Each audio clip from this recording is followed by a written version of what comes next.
On a le plaisir d'accueillir Alain Mabankou. Voilà, qui va nous présenter son livre. J'ai fait l'émission là. Voilà, Ramsès de Paris. Voilà. Ramsès de Paris. Alors, j'ai déjà interviewé Alain Mabankou il y a un temps lointain et je l'avais plaisanté parce qu'il avait un costume assez sombre et un chapeau petit. Et je l'avais présenté en disant qu'il n'était pas très flamboyant pour la médiathèque. Mais je vois que pour le public de la librairie Sorams, là, il y a un chapeau magnifique et un pull qui l'est tout autant. Voilà, on est content toujours de venir ici à Montpellier et...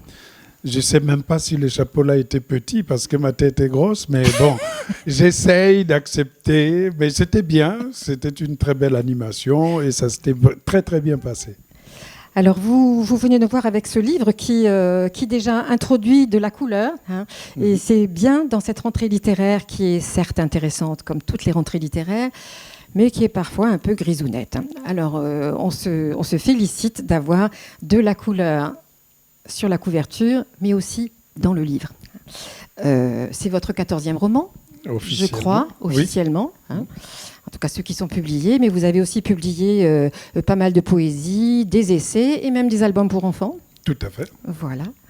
Et vous êtes aujourd'hui, depuis 2002, je crois, si je ne dis pas de bêtises, professeur de littérature francophone dans la très prestigieuse université de Los Angeles, UCLA. Et vous vivez entre les États-Unis et la France. Tout à fait. Voilà. Alors, Vercassé, il y a 20 ans, pour ceux qui l'ont lu ou qui s'en souviennent, c'était un roman qui avait fait souffler un peu un vent de fraîcheur sur la littérature en 2005. C'était un texte un peu assez emblématique et qui avait largement contribué à vous faire connaître en France et à l'international. Et en 2006, la suite, Mémoires de Porc-Épic, décroche le prix Renaudot. Voilà. Alors, le roman d'aujourd'hui, Ramsès de Paris, c'est un roman foisonnant, avec tellement de digressions et de récits dans le récit qu'il est quasiment, presque impossible d'en faire un résumé linéaire. Et d'ailleurs, comment est-ce qu'on pourrait faire un résumé des contes des Mille et une nuits, je vous le demande. Alors, je vais essayer un petit peu pour que les gens qui n'ont pas lu le livre sachent un peu de quoi il est question. Je vais aller vite. Les premiers mots de ce roman sont ceux d'un avocat, puisque le narrateur du livre est en prison. Le dernier chapitre vous révélera pourquoi et on se gardera bien de vous la dire, cette fin.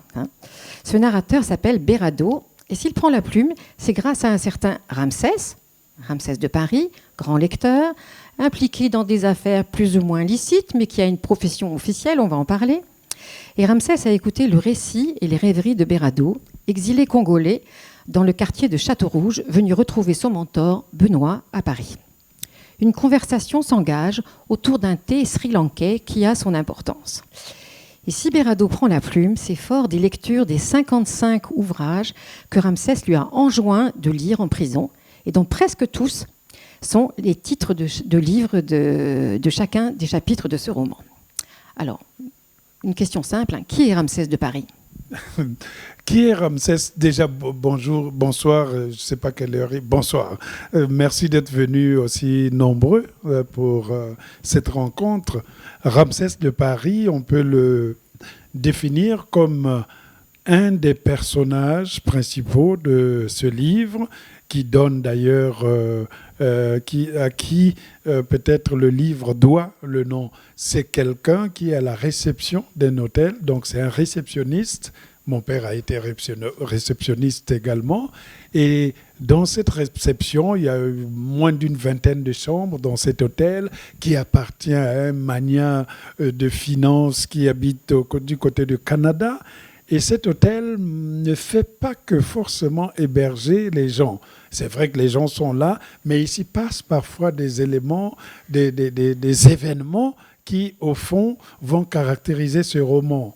Donc, il faut se dire que la distance qui sépare cet hôtel qui se trouve vers le 11e arrondissement de Paris, pour ceux qui ont l'habitude d'aller dans cet arrondissement, à côté de la République, et puis de l'autre côté, il y a les quartiers des Africains, donc du côté du 18e arrondissement de Paris, du 10e, dans les métros Château-Rouge, Château-d'Eau.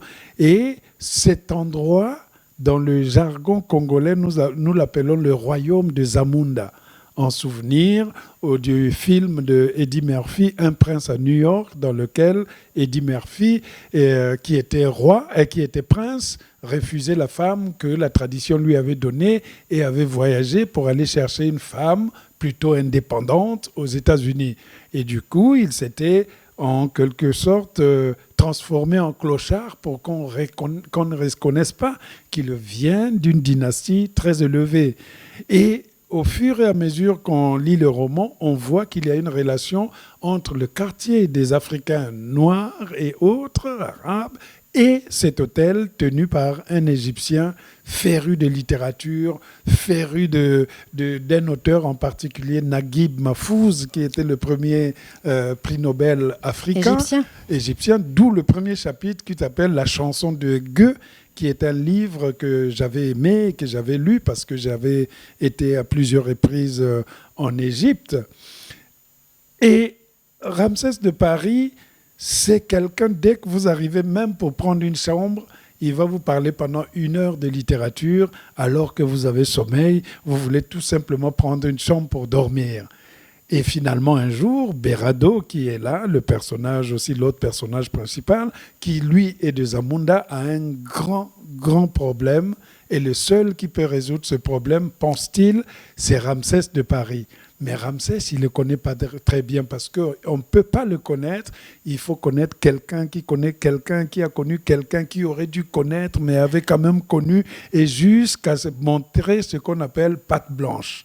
Il arrive quand même à franchir cette étape et arrive enfin en face de Berado pour raconter, en face de Ramsès pour raconter cette histoire qui est désormais entre... tout le monde la raconte, y compris la télé française s'en est emparée, on est en train de chercher, mais c'est qui, etc., etc.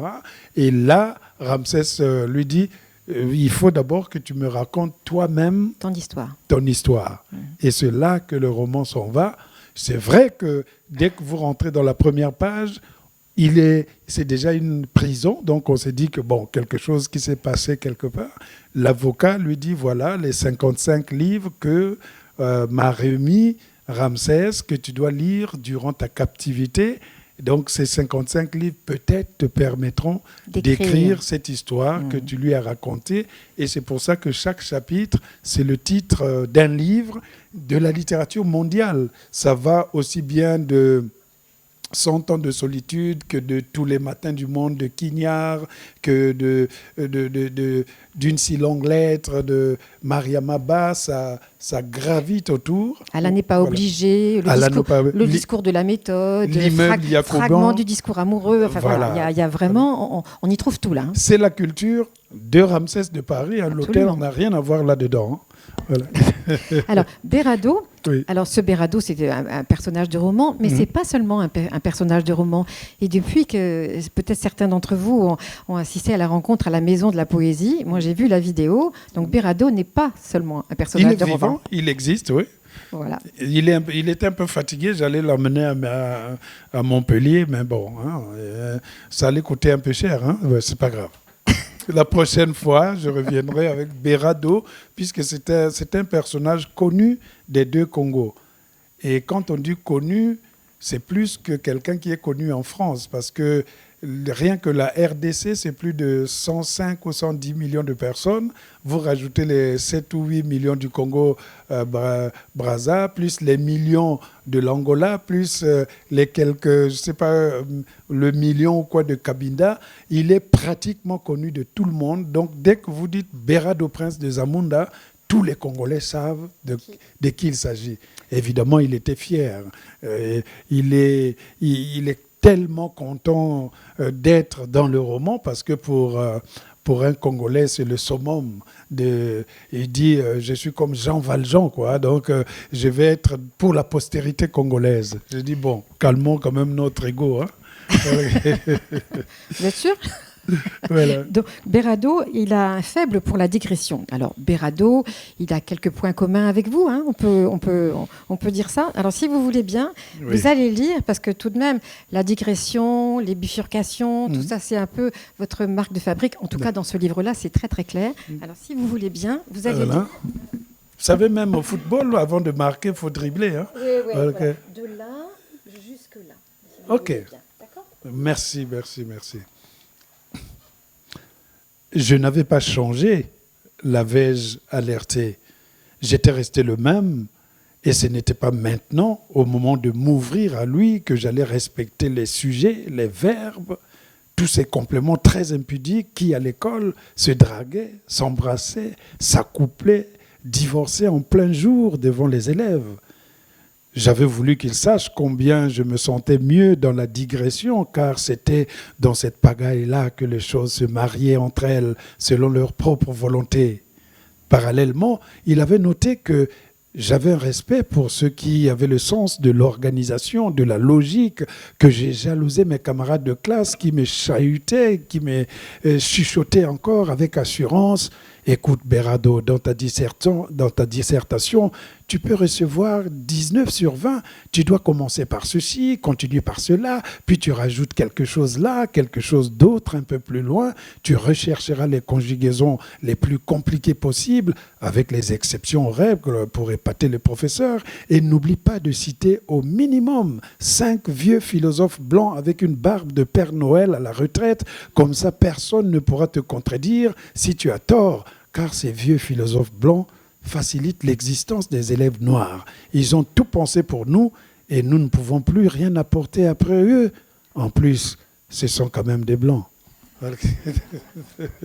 Donc c'est un peu sa façon de raconter à colimaçon, en tournant sur le récit, en légitimant sa façon de raconter une histoire. Et peut-être aussi, ça c'est l'héritage que j'ai de la manière de raconter qu'avait ma mère. Elle n'allait pas tout droit, elle faisait ce qu'on appelle dans le français congolais le catisage. C'est-à-dire que la route va tout droit. Pour catiser, il faut prendre cette sorte d'itinéraire bis. Donc quand quelqu'un prend l'itinéraire bis, on dit qu'il catise la rue. Donc le récit congolais est plein de catisage. D'ailleurs, ça c'est un titre que j'aurais donné, mais je ne sais pas si l'Académie française allait l'accepter. Hein. Donc ce roman, puisque c'en est un, même s'il il peut avoir par moments, même très souvent, une allure de conte, de conte des mille et une nuits, avec des récits qui s'emboîtent les uns dans les autres. Donc ce roman, c'est aussi le roman des exilés. Le roman des exilés, de toute cette population très bigarrée qui vit à Château-Rouge, donc dans le royaume de Zamunda. Et vous avez des mots à ce moment-là, même si vous êtes toujours drôle quand vous écrivez, vous avez à ce moment-là quelquefois des mots un peu plus graves.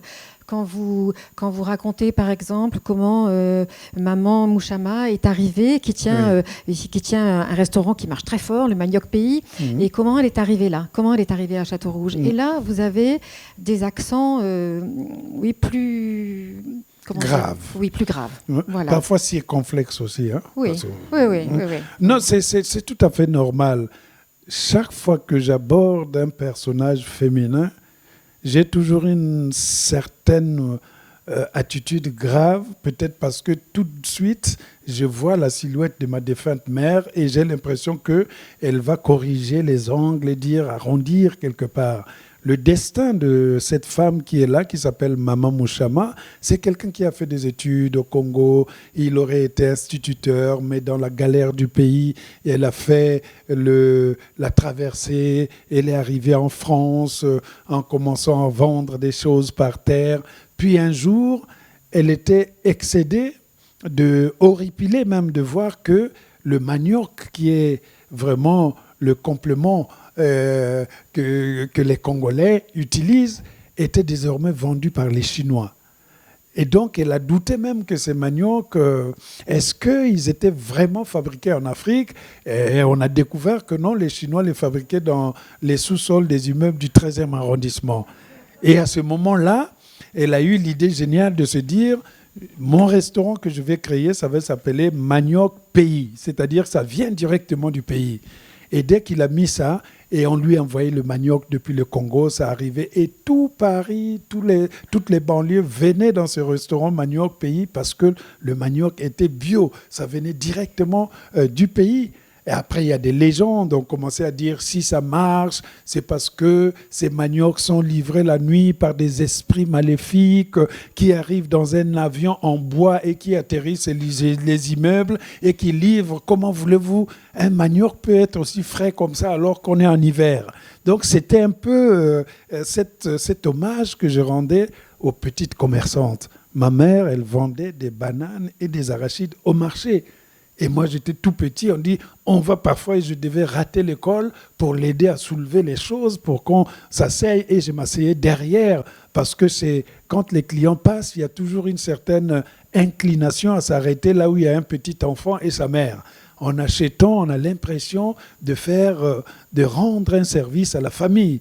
Donc, elle avait compris que chaque fois que je m'asseyais là, son chiffre d'affaires doublait. Les jours où j'allais à l'école, ça descendait. Donc, elle dit, il est venu voir le maître, voilà, bon, surtout les jeudis et vendredis, il peut lire à la maison ou quoi là, mais il faut qu'il vienne parce que moi, j'ai besoin de vivre aussi. Donc, c'est pour ça que la gravité, lorsque j'ai décrit, vient le plus souvent lorsque le destin d'un personnage croise celui d'un personnage qui m'est très cher et personnel. Vous avez aussi un regard lucide sur l'immigration, même des gens éduqués. Oui. Alors ça, c'est assez... Jamais j'aurais pensé à ça ça arrive, hein? Avant de vous lire. Mais j'ai bu du lait en France, toute l'école en France, mais regardez, j'enseigne aux États-Unis. Hein, c'est l'immigration. Après, la France est énervée. Rendez-nous ma banco. Je suis revenu au Collège de France et les Américains appelaient. On vous dit que c'est pour une année, hein, il n'y a pas de problème. Au moment où je repartais, on m'a dit, mais écoute, tu es à la maison, reste.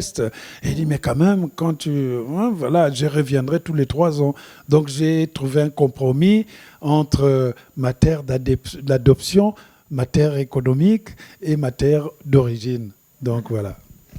Donc, par exemple, on disait que j'avais noté que Birado dit parfois que certains personnages très éduqués qui travaillent sur les chantiers parce qu'il faut bien gagner sa vie quand on arrive, quand on arrive du Congo, parce qu'il y a quand même beaucoup de Congolais dans le livre, même s'il y a bien d'autres. Il y a même des Bretons quand même. Oui, une Bretonne même. Il y a des Bretons, il y a Grenoble, il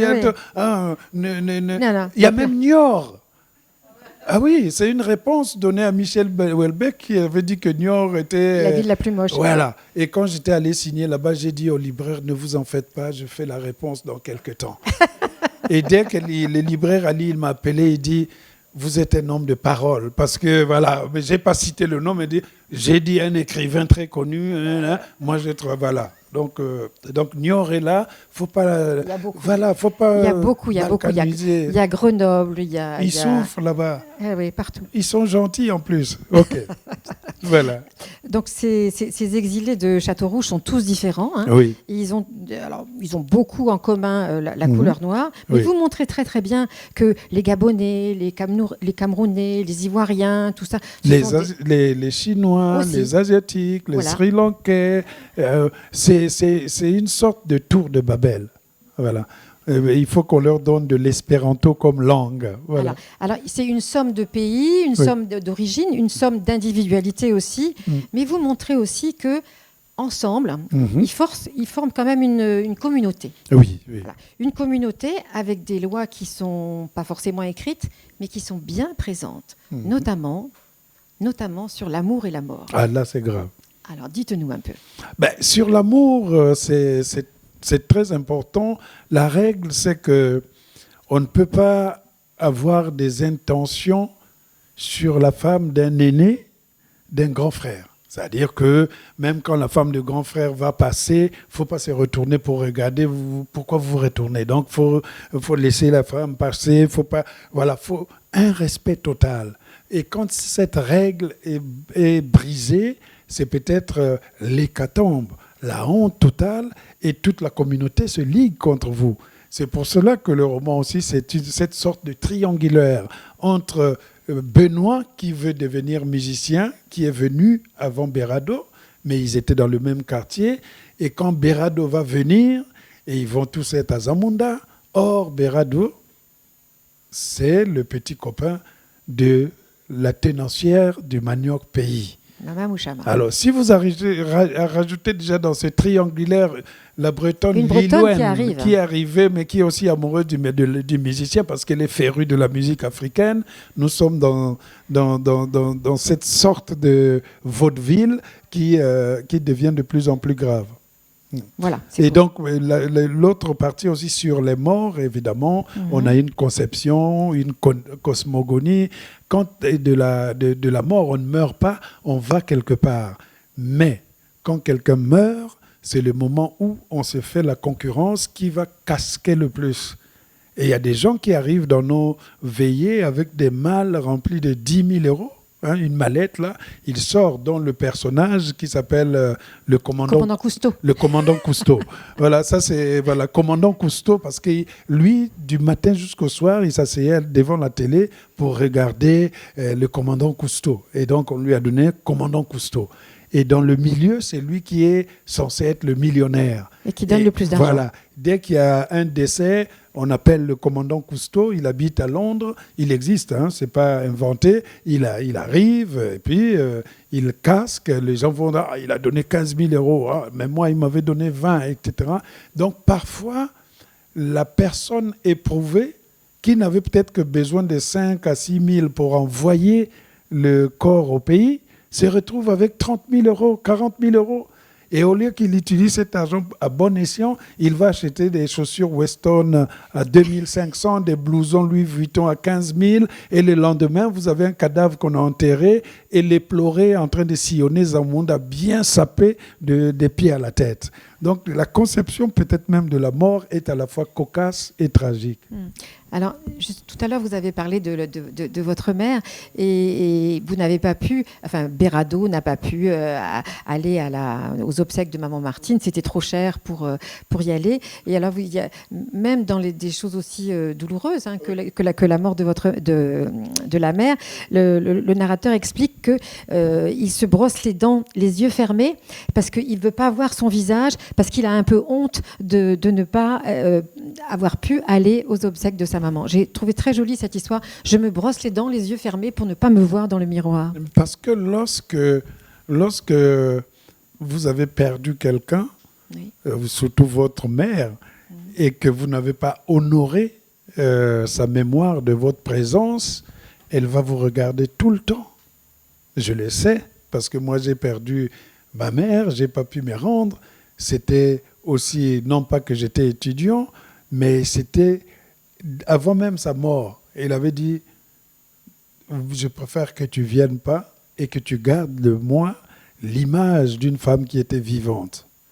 Et donc, j'avais toujours gardé cette image, même si j'ai envoyé l'argent pour qu'il fasse les choses, mais j'ai respecté cette volonté qui était un pacte entre elle et moi. Mais évidemment, le fait que je ne m'étais pas rendu n'a pas effacé cette douleur qui était en moi. Je me suis dit, j'aurais pu ceci, j'aurais pu cela. Mais rassurez-vous, quand j'étais reparti en 2013, la famille m'a ramené une autre tradition.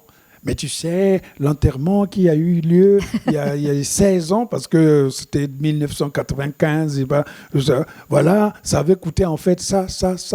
Donc ça faisait 1 million d'argent là-bas, et ici peut-être, je ne sais pas, entre 1800 et 2000 euros, que j'étais obligé de payer. Ah oui, j'ai payé parce qu'il fallait que dans leur mémoire, la mère reste humble, etc. Mais ils avaient presque trahi le pacte que j'avais eu avec ma mère, parce qu'un jour, on m'envoie un message et je clique comme ça. C'était la scène d'enterrement avec ma mère au milieu du lit. Et ça m'avait affecté à mort. Et c'est ça qui avait fait que j'écrive Lumière de Pointe-Noire. Voilà. Donc, on a parlé tout à l'heure de Pointe-Noire, bien sûr, du Congo, dont Berardo et Benoît étaient originaires. Au fait, Benoît, c'était un musicien qui a tenté de percer en France avec un succès très limité, il faut bien dire. Mais ils avaient un nom que j'ai adoré. Alors, je préférais que vous qui le disiez, le nom du groupe qu'ils avaient à Pointe-Noire. Oh, mais vous pouvez les dire, quoi. Oh non, mais c'était trop rigolo. C'est mieux si c'est vous. Les crépus de Pointe-Noire. Les crépus de Pointe-Noire. Mais c'était toujours... c'est des noms qu'on prenait avec bonheur parce que dans ces années-là, c'était les chevelures du style des années 70, la grosse touffe. Et il y avait aussi le côté authentique de dire que j'ai des cheveux crépus. Et eux, leur orchestre s'appelait les crépus de Pointe-Noire. Voilà. Donc, on a compris que c'était des cultures extrêmement mélangées, hein, et des langues aussi. Il y a beaucoup de langues. Et il y a notamment une que vous parlez, je crois très bien, puisque c'est le lingala. J'en parle 8, en fait. 8. Parce qu'on a 300 langues, mais je ne parle que 8. Et donc, je parle le lingala, le monokutuba. Le lingala, l'avantage, c'est que je peux me faire comprendre des autres Congolais de Kinshasa. Mais derrière, ma mère était Bembe, donc je dois parler. Mon père était Kenge, je dois parler le Kenge, du nom de ma mère aussi. Puis là où nous avions acheté, ma mère avait acheté, c'était le clan des Vili, donc les gens de la côte, il fallait parler le Vili. Et puis, quand on est allé à Brazzaville, il fallait parler le Téké. Donc, ça fait au total pratiquement plus d'une dizaine de langues que je peux parler et une dizaine que je peux comprendre. Voilà. Parce que ces langues sont dans la rue et vous êtes condamné si vous tombez sur une femme qui est belle, le cœur abattu, mais vous ne parlez pas la même langue. Le lendemain, vous commencez à vous y mettre. Hein. Et généralement, la fille vous donne un délai. Hein. Il dit, d'ici 3 mois, si tu ne parles pas téké, c'est fini. Ah là, le gars... Là, il s'y met, là. Et il s'y met, on s'y met. Hein. Ah oui. On dirait que vous parlez d'expérience. oui, je parle d'expérience. Hein. Voilà. Et comme on était un peu volage, si vous aviez 4 copines, donc 4 langues différentes, hein, donc si vous venez... C'est du boulot, hein. Si vous venez parler une autre langue à cette femme, elle va dire « Ah, vous ne vous peut-être pas trompé, ça c'est la langue de votre autre copine. » Donc c'était compliqué. Ça. Ah oui. Quand on dit copine, c'était seulement copine. Hein. On n'allait pas jusqu'au bout du récit. Hein. On restait juste au prolégomène, hein, au début là. J'aime beaucoup l'expression bout du récit. Je trouve que c'est très... Oui. On devrait l'employer plus souvent. Ah oui. Donc vous avez écrit un livre en 2016, je crois, Le monde est mon langage. Oui. Mais avec ce livre, celui-là, et sans doute avec beaucoup d'autres, vous pourriez aussi écrire Le langage est mon monde. Je pense que c'est même la meilleure chance pour nous d'atteindre le respect de l'autre. Si vraiment le langage était le monde, alors nous habiterions tous dans le langage. Mais le problème, c'est que nous arrivions à des moments où les sociétés nous imposent leur langage parce qu'ils ont le pouvoir économique. Donc c'est pour ça qu'on dit « Ah oui, mais telle langue a reculé ». Non, la langue ne recule pas, mais c'est parce que l'économie dans laquelle vous êtes a pris un coup, a reculé, et donc votre influence linguistique a suivi. C'est une vieille théorie des marxistes-léninistes. C'est-à-dire que le monde est composé de ce qu'on appelle les idéologies. Ils appellent ça la superstructure, donc c'est au-dessus de nous, toute la création spirituelle, toute la façon de penser, toute la façon de gouverner, etc. Donc tout cela, c'est les idées, le monde, et la couleur de ces idées et de ce monde dépend de la couleur de l'économie. Si c'est une économie qui est concassée ou quoi, ça reflète le désespoir dans les idées que nous avons. Mais une économie forte fait moins de pression quand la distribution est bonne et les idéologies que vous avez vont prêcher justement l'ouverture.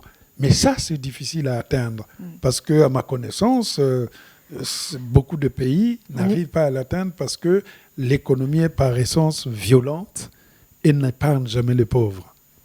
Et c'est vrai que votre reflet, votre livre, c'est un livre monde, et il est vraiment aux antipodes du repli sur soi, dont on est en ce moment, dont on nous parle beaucoup, dont certains nous parlent beaucoup trop.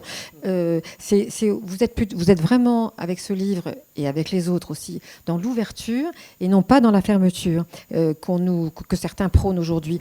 Est-ce que c'est pas compliqué quelquefois pour vous ? Non, c'est pas compliqué. Est-ce qu'on n'est pas Don Quichotte un peu ? Ben oui, il y a toujours des moulins à vent dans notre esprit qu'il faut combattre. Donc, je pense que je trouve que nous avons une chance d'aller savoir ce que les autres communautés disent, et surtout quand elles le disent en s'appuyant sur les cultures françaises ou européennes. Ça, c'est un livre dans lequel vous trouvez les Africains, Berado, Congolais, mais ce sont des Africains qui sont nourris vraiment au lait maternel de la culture française. Les expressions, la façon de parler, l'idéalisation de l'Europe, la colère qu'ils ont parfois du système politique, etc., etc. C'est à peu près ce que ça me fait penser à une préface qu'avait faite Jean-Paul Sartre pour le livre, je crois, de Frantz Fanon, Peau noire, masque blanc, ou non, Les damnés de la terre, je pense, ou l'un des deux. Mais la préface s'appelle Orphée noir, où il disait aux intellectuels de cette époque-là, hein, au moment des indépendances, quand vous voyez, il disait bien les nègres, hein, moi je peux le dire, j'ai une licence de le dire, vous ça sera un peu difficile parce que Michel a eu peur même de dire crépus, alors qu'un blanc peut avoir des cheveux crépus, hein. Il y en a beaucoup, hein. Regardez Julien Clerc. Donc voilà, donc c'était un peu pour nous, chaque fois qu'un Africain prend la parole, il y a toujours une motte de terre française à l'intérieur, une motte de terre américaine à l'intérieur. C'est cette puissance du roman que j'aime. Moi, c'est vrai, je peux parler de ma vie, je peux parler de mon autobiographie, mais il y aura toujours forcément quelque chose qui va faire que ça ne devienne plus mon autobiographie et que ça devienne l'autobiographie de la lectrice ou du lecteur qui vient d'ouvrir les pages. Il s'est emparé du personnage. Il va aller avec ce personnage partout. Il va manger dans ses restaurants. Parce qu'il s'agit de manger. On mange beaucoup là. Hein, donc, les recettes, tout. Il s'agit de manger. Il s'agit d'aimer. Il s'agit de tout cela, mais à travers aussi une langue qui est française, mais avec un rythme qui est nôtre. Le rythme, c'est ça qui est peut-être essentiel et particulier à cet écrivain. Mais la langue, c'est la même. J'ai utilisé l'alphabet, le même, voilà. Mais derrière, le roulement, peut-être la guitare que je jouais, les percussions que je faisais, et parfois même le violon. Le chapitre sur la musique est intitulé quand même Tous les matins du monde. Voilà. Le livre de Quignard, je le lisais du matin jusqu'au soir pour purifier mon esprit. Tous les matins du monde, c'est peut-être pour la littérature une sorte de Bible pour chaque auteur. C'est vrai qu'il m'a appelé, il m'a dit, mais quand même, tous les matins du monde, il fallait le caler. Hein. J'ai dit, ben oui, mais j'ai dit, ben, Pascal, c'est normal. C'est un livre, je sais que vous êtes ébloui, mais moi-même, j'étais surpris de trouver, ah bon, à Château-Rouge, tous les matins du monde, parce qu'il y a un musicien qui pense que lui, il est à la hauteur des artistes classiques européens. Et donc, c'est peut-être cela aussi, la seule chose qu'un écrivain comme moi puisse donner pour essayer d'être utile à notre chanson collective, c'est de vous dire que même lorsque vous ne comprenez pas ma langue, mais vous savez que dans ma langue aussi, il y a une entrée de la langue française. Quand on dit, par exemple, pour faire une parenthèse, que la langue française s'est rétrécie, perd de son opérant, mais on ne parle pas du fait que la langue française rentre dans les langues africaines. Avant, c'était 1%, on avance 5%. Aujourd'hui, on est pratiquement à 30%. Donc, ça veut dire que les mots que vous prenez, que vous n'utilisez plus, nous, on les prend, on les met dans notre livre et vous vous étonnez. Oh, quelle truculence! Mais c'était des mots qui étaient déjà là, comme les Antillais avec les mots comme mi-temps, tout ça là. On les utilise et ça étonne. J'écoutais un peu, je ne sais pas, on m'avait fait envoyer Le Masque et la Plume, il y avait un qui disait « Le verbe voué à l'imparfait, j'ai jamais vu ça ». J'ai dit « Ben écoutez, mais nous, le verbe voué, il existe, c'est l'autre. J'ai fouillé Google, mais non, il faut aller sur le littré, il faut aller au dictionnaire de la musique ».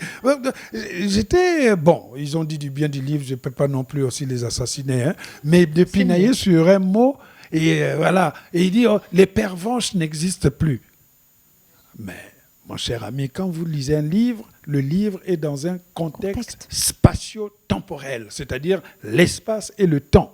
C'est un flashback. Nous sommes dans ces années, d'abord, il vient d'arriver dans les années 70-80. Les pervers sont là. Donc, il ne faut pas regarder les années 80 ou 70 avec les yeux d'aujourd'hui. Il ne faut pas regarder l'esclavage et les juger avec les yeux d'aujourd'hui. Il faut comprendre pourquoi les Montesquieu et les autres légitimaient ou quoi. Parce que c'était à l'époque leur manière d'exister comme intellectuels. Ils étaient portés par peut-être le sauvetage de leur nation. À cette époque-là, la nation la plus puissante, la plus riche, devait avoir ses esclaves. Donc, on n'a jamais... moi, quand je lis quelque chose, je change des lunettes. Je dis, ça, c'est les années 70, je les prends et je regarde, voilà, Michel Polnareff, l'Olympia, tout ça là, et j'arrive, je regarde Dave qui vient d'arriver, tout, voilà, le téléphone pleure, mais maman ne prend pas, qui va le prendre, voilà, c'est ça. Voilà, donc si aujourd'hui j'écris, il décrocha les téléphones. Ah oui, mais maintenant c'est le portable qu'il faut mettre. Non, le roman aussi, c'est un lieu qui englobe le temps et l'espace. Et le rôle de l'écrivain, c'est aussi de sauvegarder ces gestes d'autrefois que les gens ne comprendront pas plus tard. Le petit va dire, pervenche. Il tac, d'accord, c'est les gars qui donnent les tickets. Voilà, le poinçonneur de Lila, de Gainsbourg. Donc on ne va plus l'écouter parce qu'il n'y a plus de poinçonneur. Quand même, hein? Faut baisser les masques quand même. Hein? Voilà. Eh ben, le Poinçonneur de Lilas, c'est une chanson et la musique dans votre livre, elle est vraiment très très présente. Hein. Et c'est un des mérites notamment du livre parce que je dois reconnaître mon ignorance crasse en ce qui concerne la rumba congolaise. Voilà. On va la danser à la fin. Là. Et là j'ai écouté Ferrecola, d'ailleurs que vous connaissez bien, je crois. J'ai écrit son dernier titre. Univers illusoire.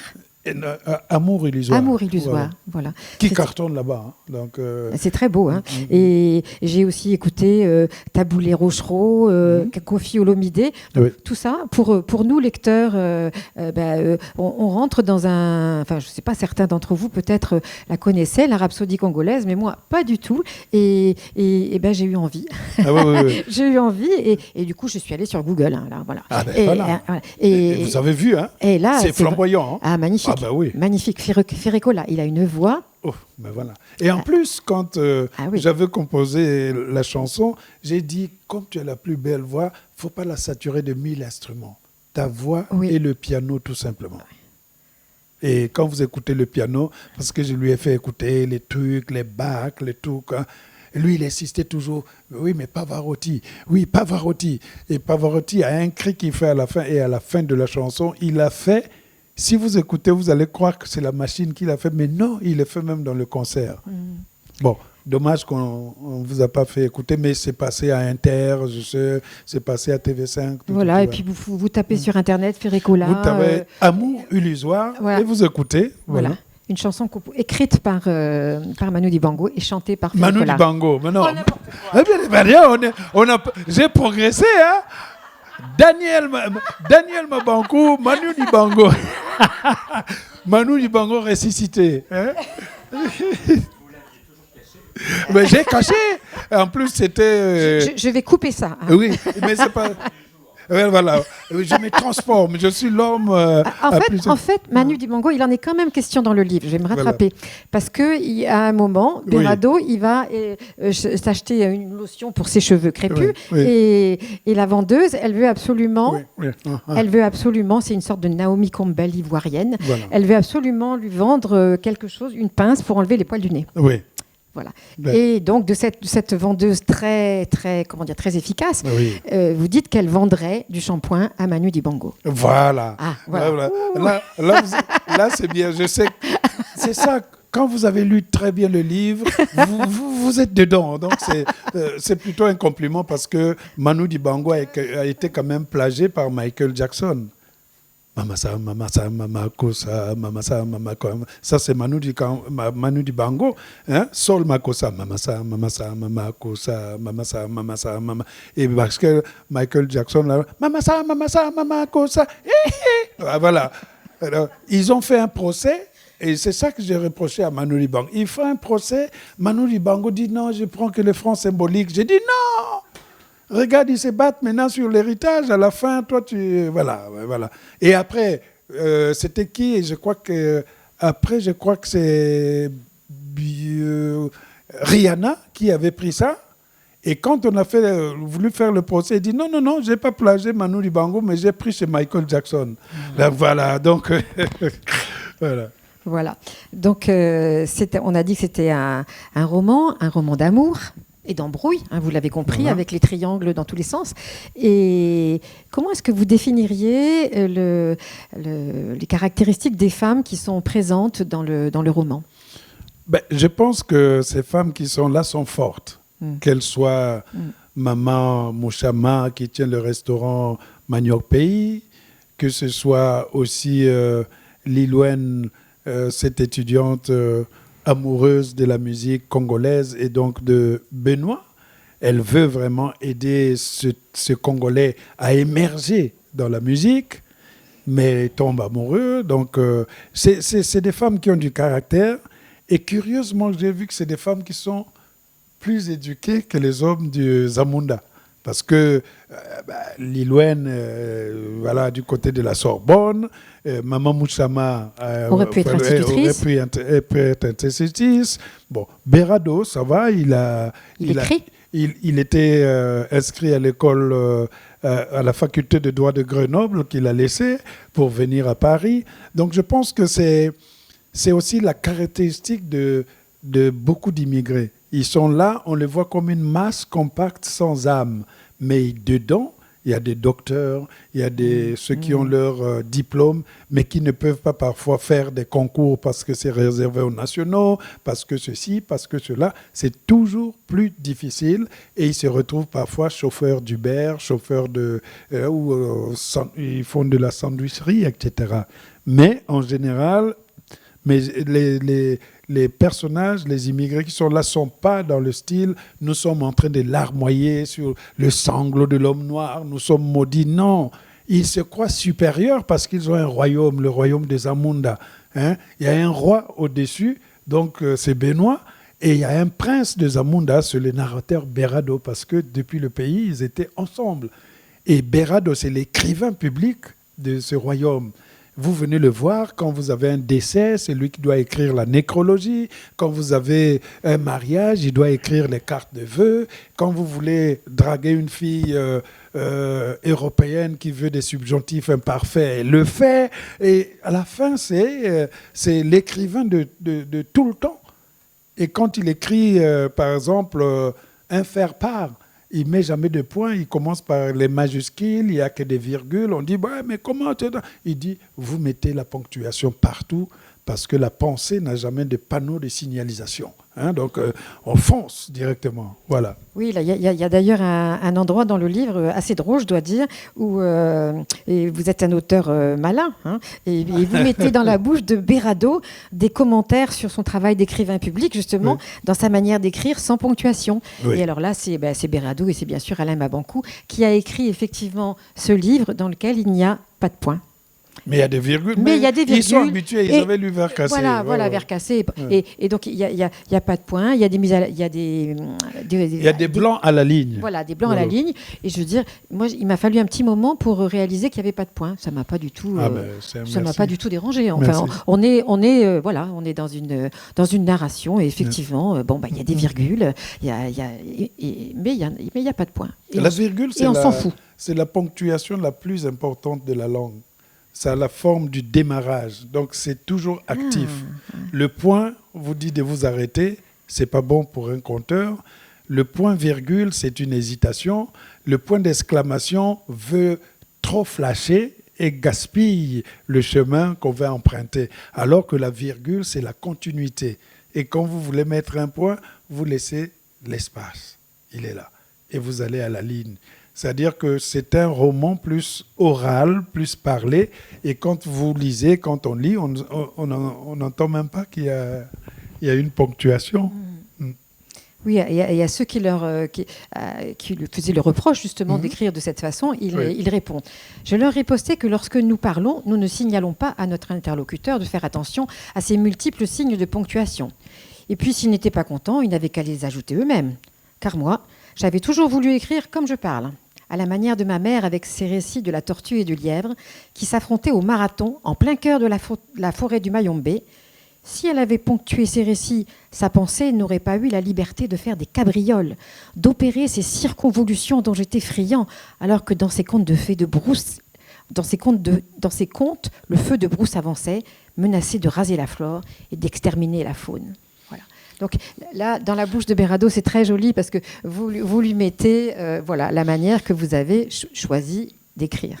Disons que oui, et en même temps aussi, ça donne des indications sur la forme du livre. Moi, je pense que c'est pour moi un conte.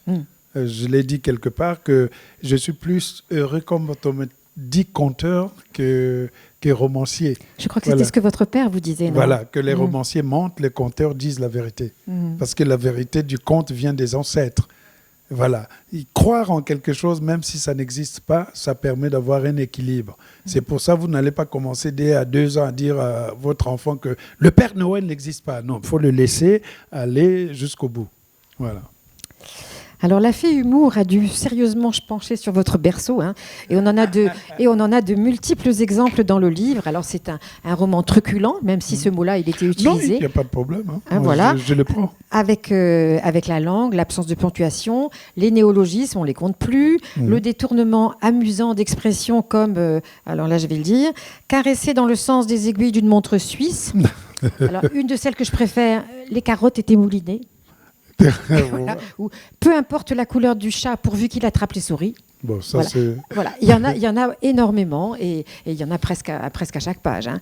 Donc vous aimez beaucoup vous amuser avec les jeux de mots. Vous n'hésitez pas à piller Brassens. Hein. Oh, mais mon amour pour Brassens est connu de toute la France, y compris à Monaco. Hein. Voilà, d'accord. Voilà. Et vous inhumez, et quelquefois, vous avez des chapitres entiers, notamment du père de Berardo, de citations que vous appelez en gros français. Si vous trouvez la page, je lis. Hein. Ah, alors, il faut que je la trouve. Ah bah, laissez tomber. Voilà. C'est pas Donc, vous l'avez compris, hein, parce que je crois qu'on arrive à peu près au terme du temps, à peu près de la rencontre. C'est un livre drôle, c'est aussi un livre profond, c'est un conte. Une succession comme un peu des poupées russes qui s'emboîtent les unes dans les autres. Et on ne parlera pas du tout de la fin, parce qu'elle est absolument ébouriffante. Elle est digne d'un grand polar. Hein, et c'est à vous, lecteurs, d'aller la chercher. Voilà. Merci à vous. Merci beaucoup pour cette belle invitation. Merci.